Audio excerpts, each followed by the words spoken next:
The definition of a weed. There are numerous definitions of a weed, including a plant that is out of place or a plant growing where it's not wanted. In commercial horticultural production and gardening, weeds compete with plants for water, nutrients, and light, and can diminish plant quality and yield. Weed seeds can reduce crop quality by containing a harvest with their presence. By contaminating a harvest with their presence.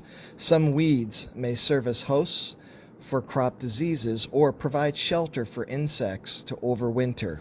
Other weeds, such as quackgrass, have allopathic qualities, producing chemical substances that are toxic to crop plants.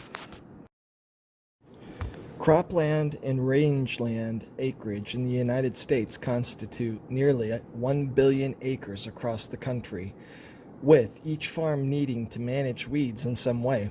Crop production is diminished through the competitive nature of weeds for light, nutrients, and water. As much as 100% crop failure can occur if weeds are not controlled. The following is a list of how weeds are detrimental to crops. We know that in horticultural production, they can be detrimental in many ways, and this is just a handful of those ways. Weeds compete with crops for water, nutrients, and light. They increase production and processing costs, reduce product or crop quality and yield, add to water and nutrients that are required to put into the soil, and diminish land value.